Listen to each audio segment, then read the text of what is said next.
अब कहते हैं कि कौन से रिसेप्टर्स होते हैं जो सिंपैथेटिक नर्वस सिस्टम के अंदर प्रेजेंट होते हैं, या सिंपैथेटिक सिस्टम में कौन से रिसेप्टर्स होते हैं। इसका मतलब ये हुआ कि सिंपैथेटिक सिस्टम के जो हार्मोन्स हैं बेसिकली, या जो जो ड्रग्स जो सिंपैथेटिक सिस्टम को एक्टिवेट करते हैं, वो किन रिसेप्टर्स पे एक्ट करते हैं जो कि सिंपैथेटिक सिस्टम एक्टिवेट होता है। तो उन रिसेप्टर्स के नाम है अल्फ़ा एंड बीटा।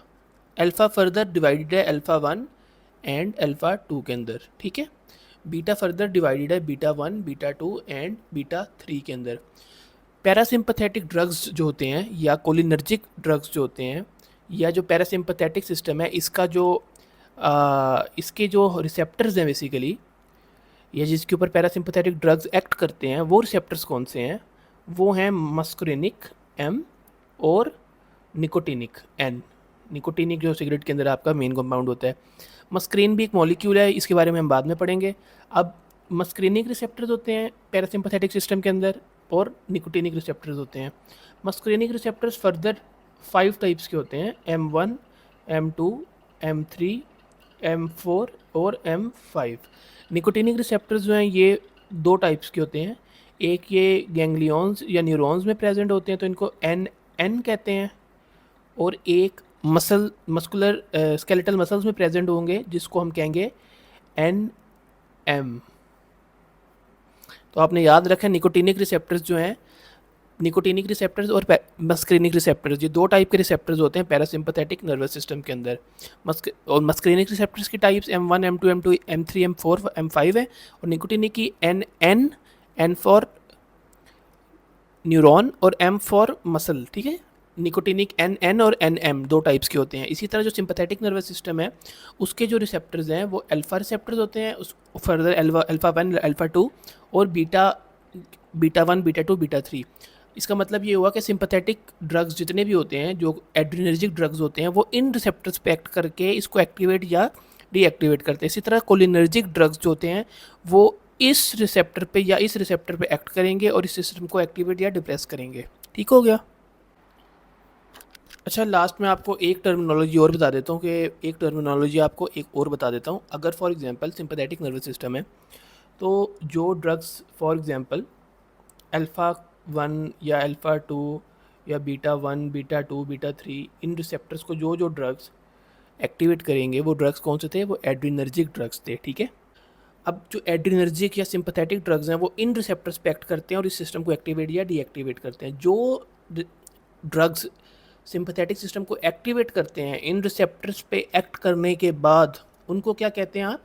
उनको आप कहते हैं अल्फ़ा वन एगोनिस्ट, जो अल्फ़ा वन पे एक्ट करेगा और उसको एक्टिवेट करेगा। इसी तरह जो अल्फ़ा टू पे एक्ट करके उसको एक्टिवेट करेगा, उसको अल्फ़ा टू एगोनिस्ट कहेंगे। जो बीटा वन को एक्टिवेट करेगा, उसको बीटा वन एगोनिस्ट कहेंगे। जो बीटा टू पे करेगा, उसको बीटा टू, जो बीटा थ्री पे, उसको बीटा थ्री एगोनिस्ट, ठीक है। इसी तरह जो ड्रग इन रिसेप्टर्स पे एक्ट करके सिंपैथेटिक नर्वस सिस्टम को डीएक्टिवेट करेगा, उन ड्रग्स को क्या कहेंगे? Alpha one antagonist, beta one antagonist, या बीटा टू एंटेगोनिस्ट। ठीक हो गया। इसको आप फर्दर एंटेगोनिस्ट की जगह ब्लॉकर भी कह सकते हैं। मतलब कि अगर आपका ये अल्फ़ा वन को जो भी ड्रग उसको स्टॉप करे, इनहिबिट करे, उसको अल्फ़ा वन ब्लॉकर भी कह सकते हैं, या अल्फ़ा ब्लॉकर भी कहते हैं। इसी तरह जो बीटा रिसेप्टर को, एक तो बीटा एगोनिस्ट्स हैं, और जो बीटा रिसेप्टर को ब्लॉक कर रहे हैं, जो बीटा रिसेप्टर्स को इनहिबिट कर रहे हैं, उनको बीटा टू हमने एंटेगोनिस्ट का, या उसको हम बीटा ब्लॉकर्स कहते हैं। बीटा ब्लॉकर, हमने इसको बीटा ब्लॉकर दे दिया। इसका कॉमन आपको पता होगा इंड्रॉल है, जो बीटा ब्लॉकर है, जो हार्ट रेट लो करता है, एंग्जाइटी वगैरह में आप पेशेंट्स को देते हैं, बहुत कॉमन ड्रग है। अब जो ड्रग्स पैरासिम्पैथेटिक सिस्टम को एक्टिवेट करते हैं, उनको हम कहते हैं कोलिनर्जिक ड्रग्स। और जो इनको डिप्रेस करते हैं या इसको इनहिबिट करते हैं, उसको हम क्या कहते हैं? Anti cholinergic drugs. ये मैं आपको ड्रग्स के नाम बता रहा हूँ, क्योंकि हम कहते हैं हमने इसको एंटी कोलिनर्जिक दे दिया पेशेंट को। एंटी कोलिनर्जिक का मतलब ये हुआ कि एंटी कोलिनर्जिक ड्रग दिया। बेसिकली हमने उसको वो ड्रग दिया जो कि पैरासिम्पैथेटिक सिस्टम पे एक्ट करेगा और उसको डिप्रेस करेगा, उस सिस्टम को इनहिबिट करेगा। एंटी कोलिनर्जिक का ये काम होता है। और ये थी आपके पास थोड़ी सी क्लासिफिकेशन। आपको नेम्स, टर्मिनोलॉजीज़ और थोड़ा सा उसको बेसिक बता दिया कि रिसेप्टर्स कौन से हैं, उनको एड्रीनर्जिक भी कहते हैं, उनको अल्फ़ा 1 एगोनिस्ट्स कहते हैं, अल्फ़ा ब्लॉकर्स क्या हैं, बीटा ब्लॉकर्स क्या हैं। बेसिकली एंटागोनिस्ट अल्फ़ा के साथ यूज़ नहीं होगा, अल्फ़ा और बीटा के साथ नहीं यूज़ होता है एज सच। अल्फ़ा ब्लॉकर्स कहते हैं, बीटा ब्लॉकर्स कहते हैं, या कुछ सेलेक्टिव अल्फ़ा ब्लॉकर्स होते हैं जैसे अल्फ़ा 1 ब्लॉकर, अल्फ़ा 2, कुछ नॉन सेलेक्टिव होते हैं तो उनके लिए हम अल्फ़ा ब्लॉकर्स जनरली बोल देते हैं, ठीक है। पैरासिम्पथेटिक के अंदर आपके पास कोलिनर्जिक ड्रग्स वो हैं जो इस सिस्टम को एक्टिवेट करेंगे, जो रिसेप्टर्स पे एक्ट करेंगे मस्कुरेनिक या निकोटिनिक पे, और इसको एक्टिवेट कर देंगे। और एंटीकोलिनर्जिक ड्रग्स कौन से हैं, जो मस्कुरेनिक या निकोटिनिक रिसेप्टर्स पे एक्ट करेंगे और पैरासिम्पथेटिक नर्वस सिस्टम को इनहिबिट करेंगे या उसका फंक्शन लो कर देंगे। तो ये आपकी छोटी सी क्लासिफिकेशन थी सिंपथेटिक और पैरासिम्पथेटिक नर्वस सिस्टम की, जो कि ऑटोनॉमिक नर्वस सिस्टम का पार्ट है। अब ना हम थोड़ी सी बेसिक टर्मिनोलॉजीज़ को दोबारा से रिवाइज कर लेते हैं। सिंपथेटिक नर्वस सिस्टम को आप एड्रीनर्जिक सिस्टम कहते हैं, पैरासिम्पथेटिक नर्वस सिस्टम को आप कोलिनर्जिक सिस्टम कहते हैं, क्योंकि ये इसका मेन हार्मोन एसिटाइलकोलिन है। इसका मेन हार्मोन नॉर एड्रिनलिन और एड्रिनलिन है, या नॉर एपिनेफ्रिन या एपिनेफ्रिन, इसलिए इसको एड्रीनर्जिक सिस्टम भी कहते हैं। इसके जो रिसेप्टर्स हैं वो अल्फ़ा 1 अल्फ़ा 2 हैं। इसके जो रिसेप्टर्स हैं वो मस्कुरेनिक और निकोटिनिक हैं। और बीटा 1 सॉरी बीटा 2 और बीटा 3 भी इसी के रिसेप्टर्स हैं।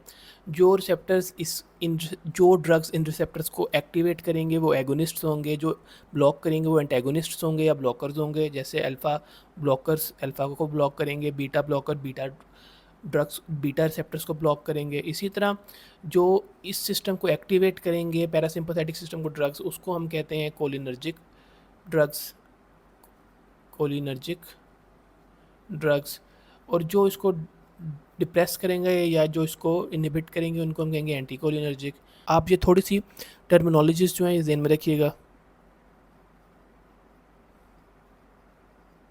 ड्रग्स, अब इससे क्या होगा, इससे आपको मेन चीज़ें याद रहेंगी। अब एक आप और चीज़ देखेंगे कि सिंपथेटोमाइमेटिक क्या होता है, सिंपथेटोलिटिक क्या होता है, ठीक है ना।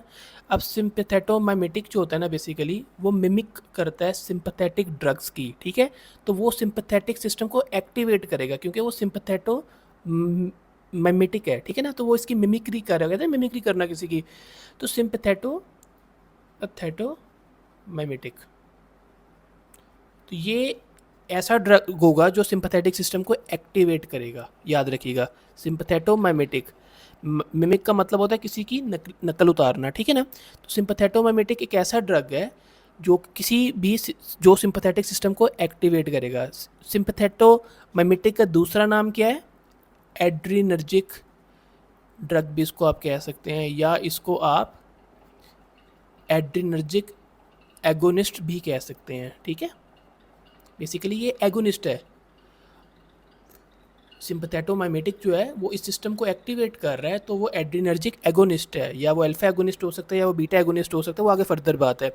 इसी तरह जो ड्रग सिंपथेटिक सिस्टम को जो सिंपथेटिक सिस्टम का फंक्शन डिक्रीज कर रहा है उसको आप कहेंगे सिंपथेटोलिटिक ड्रग, सिंपैथोलिटिक ड्रग, ठीक है। इसका क्या काम है, इसका काम ये है कि ये सिंपथेटिक सिस्टम को डिप्रेस करेगा या डिक्रीज करेगा, इसीलिए इसको आप कह सकते हैं एड्रीनर्जिक एंटेगोनिस्ट। बेसिकली ये सिर्फ टर्मिनोलॉजीज हैं, जो सिंपथेटोलिटिक है वो सेम है जो कि एड्रीनर्जिक एंटेगोनिस्ट है, या फिर इसको आप अल्फ़ा ब्लॉकर भी कह सकते हैं, ये अल्फ़ा को ब्लॉक कर सकता है, बीटा ब्लॉकर भी कह सकते हैं, ये बीटा को ब्लॉक करेगा। सिंपैथोलिटिक मतलब लाइसिस कर देगा इस सिस्टम के इफेक्ट्स को, तो ये बेसिकली एंटेगोनिस्ट होगा सिस्टम का, या अल्फ़ा रिसेप्टर पे एक्ट करके अल्फ़ा को ब्लॉक करेगा या बीटा पे एक्ट करके बीटा को ब्लॉक करेगा। तो इसको जनरल हम कह सकते हैं एड्रीनर्जिक एंटेगोनिस्ट, ठीक है। तो ये एक टर्म्स थी जो सिंपल थी। इसी तरह जो पैरासिम्पथेटिक के अंदर होगा, जो पैरासिम्पथेटोमाइमेटिक होगा वो पैरासिम्पथेटिक या एसिटाइलकोलिन की तरह एक्ट करेगा, ठीक होगा ना, जो इसका मेन हार्मोन है उसकी तरह एक्ट करेगा। अब पैरासिम्पथेटोमाइमेटिक जो है बेसिकली वो पैरासिम्पथेटिक सिस्टम को एक्टिवेट कर देगा, ठीक हो गया। और पैरासिम्पथेटोलिटिक जो होगा वो बेसिकली पैरासिम्पथेटिक सिस्टम को डिप्रेस या उसको इनहिबिट कर देगा। ये आपने बातें बस याद रखनी है। अब मैं कहूँ मैंने पैरासिम्पथेटोमाइमेटिक ड्रग दी है, इसका क्या मतलब हुआ कि मैंने इस सिस्टम का एगोनिस्ट दी है, मैंने कोलिनर्जिक एगोनिस्ट दी है, ठीक है ना। मैंने ऐसा ड्रग दिया है जो कि कोलिनर्जिक या एसिटाइलकोलिन की तरह ही एक्ट करता है। कोलिनर्जिक एगोनिस्ट दी है मैंने, ठीक है ना। आपने इस तरह ये चीज़ याद रखनी है, आप बार बार पढ़ेंगे आपको बड़े आराम से चीज़ याद हो जाएगी। अच्छा, ये थोड़ी सी बेसिक्स थी जो मैंने आपको बताई हैं। अगर आपको वीडियो अच्छी लगी है तो आप काइंडली इस चैनल को सब्सक्राइब कीजिएगा।